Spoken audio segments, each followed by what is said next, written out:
അമ്മ ഇതെങ്ങോട്ട് പോവോ? എനിക്ക് ക്ലാസ്സിൽ പോണം. ഇനി സമയമുണ്ടല്ലോ. ഞാനേ ഒന്ന് പോയി അനന്തമാഷെ കണ്ടിട്ട് വരാം. മാഷ് ഹോസ്പിറ്റലല്ലേ? അവിടെ പോയിട്ട് അമ്മ എപ്പോ വരാനാ? ഇന്നും എന്റെ ക്ലാസ് മുടങ്ങിയത് തന്നെ. എടി എന്ന് വെച്ചാ എനിക്ക് പോണ്ടെടുത്ത് പോണ്ടേ? പിന്നെ ആ അനന്തമാഷ് ഐസിയു കടന്നിട്ടേ ഞാനൊന്ന് പോയി കണ്ടില്ലെങ്കിലേ അത് മോശമല്ലേടി? പിന്നെ ഭയങ്കര മോശമല്ലേ? അമ്മ മാഷിനെ പോയി കാണുന്നത് അദ്ദേഹത്തിനോടുള്ള സ്നേഹം കൊണ്ടോ ബഹുമാനം കൊണ്ടോ അല്ലാന്ന് ഇവിടെയുള്ള എല്ലാവർക്കും അറിയാം. ആയിക്കോട്ടെടി, എന്നാലും ഞാൻ പോവും. എനിക്ക് നാണക്കേടുണ്ടാക്കി തന്ന മാന്യനായ ആ മാഷ് ഐസിയുവിനകത്ത് കിടന്ന് ഊർദ്ധശ്വാസം വലിക്കുന്നതേ എനിക്കൊന്ന് കാണണോടി. പറ്റിയാലേ 4 വർത്തമാനം അയാളുടെ മുഖത്ത് നോക്കി പറയുകയും വേണം. പിന്നെ അമ്മയും കൂടി ചെന്നാ മതി. ഐസി കിടക്കുന്ന മാഷിനെ ചീത്ത വിളിക്കാൻ അമ്മ എല്ലാരും സമ്മതിച്ചേരും. ആരാടി ഈ എല്ലാവരും? മാഷിന്റെ മക്കളും മരുമക്കളോ? അവരിൽ ആരാ എന്നെ തടയുന്നെന്ന് ഞാനും ഒന്ന് നോക്കട്ടെടി. അല്ല പിന്നെ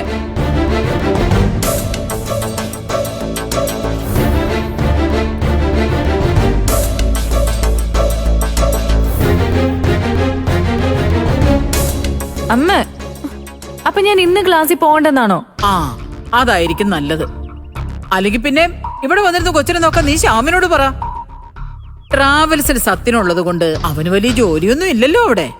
മാറടി. അമ്മ അമ്മ എന്താ അമ്മ നടക്കുന്ന കാര്യം വല്ലതും പറ. അല്ലെങ്കിൽ തന്നെ ഞങ്ങൾ തമ്മിൽ മുഖത്തോട് മുഖം നോക്കിയാ മിണ്ടാത്തൊരവസ്ഥയല്ല. ഇനിയിപ്പോ വീട്ടിലിരുന്ന് കൊച്ചിനെ കൂടി നോക്കാൻ പറഞ്ഞ ഇങ്ങോട്ട് വരുന്നത് കൂടി ഇല്ലാതാവും. പിന്നെ ഇങ്ങോട്ട് വരാതെ അവനെ എങ്ങോട്ട് പോകാനാടി? ഇവിടെ ഒരു ഊരുതണ്ടി വന്ന് കിടപ്പുണ്ടല്ലോ. അയാളും ശ്യാമും ഒക്കെ ഒരേ ഗണത്തിൽപ്പെട്ടവരാ. എടി ചത്ത കുഴിച്ചിടാൻ 6 അടി മണ്ണ് പോലും സ്വന്തമായി ഇല്ലാത്ത ദരിദ്രവാസികള്. കഷ്ടം. പിന്നെ ദേ അയാളെ ഞാൻ വീടിന്റെ പുറകുവശവും ആ സെപ്റ്റി ടാങ്കിന്റെ പരിസരവും ഒക്കെ ഒന്ന് വൃത്തിയാക്കാനായിട്ട് ഏൽപ്പിച്ചിരിക്കുക. അത് ചെയ്തു തീർക്കാതെ ഇവിടുന്ന് ഒരു തുള്ളി പച്ചവെള്ളം പോലും കൊടുക്കരുത്, പറഞ്ഞേക്കാം.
സ്ട്രോങ് ആണല്ലോ അല്ലേ?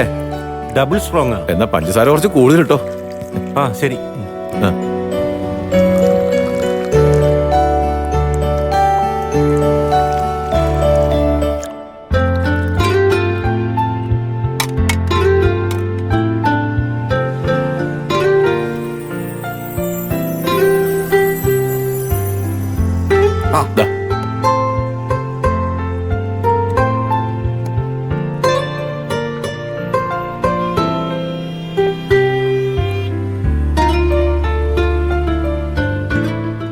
ഓരോ ബാധ്യത തലേന്ന് ഒഴിഞ്ഞു പോയെന്ന് വിചാരിക്കുമ്പോഴാ വീണ്ടും ഓരോ പ്രശ്നങ്ങൾ.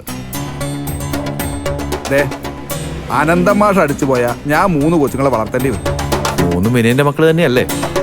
അപ്പൊ പിന്നെ ഒരു ബാധ്യതയായി കരുതണോ? ബാധ്യത തന്നെയാണ് ധനേട്ടാ. മൂത്ത 2 പെൺകുട്ടികളാ. ധനേട്ടനറിയാലോ, അവരുടെ അമ്മ അവരെ വിട്ട് സിംഗപ്പൂര് പോയി. അപ്പൊ പിന്നെ ഈ 3 മക്കളെയും കൊണ്ട് ഞാൻ ഒറ്റക്ക് എന്ത് ചെയ്യും? അതും ശരിയാ.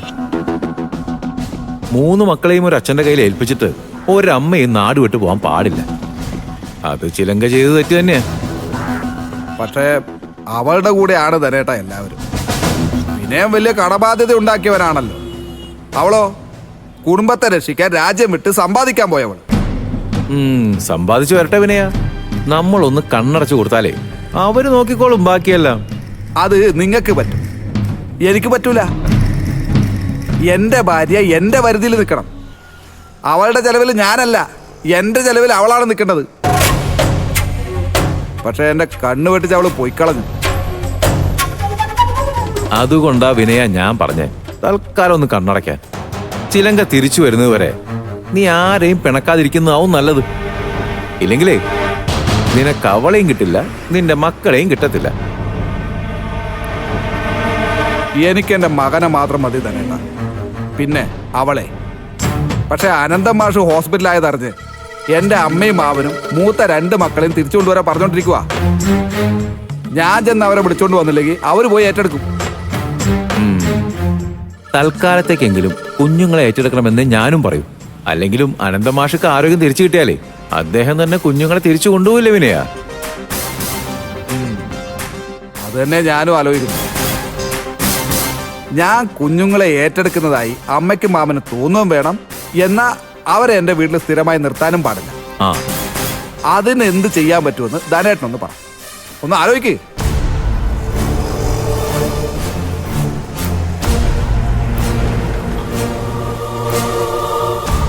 ദേ, സുശീലാന്റി അല്ലേ വരുന്നത്? പറ്റിയ സമയ, ഞാൻ അവരെ ഒന്ന് പോയി കാണട്ടെ. അത് വേണോ വിനയ? ഞാനേ അന്നവരുടെ വീട്ടിൽ പോയപ്പോ അവരെന്നെ ഇറക്കി വിട്ടതാ. അത് നിങ്ങളെയല്ലേ, എന്നല്ലല്ല. എനിക്ക് അവരെ കണ്ട് സംസാരിക്കാല. ഉം. ദേ, ധനേട്ടൻ ഇവിടെ തന്നെ ഇരിക്കും, ഞാൻ സംസാരിച്ചിട്ട് വരാം. ഉം.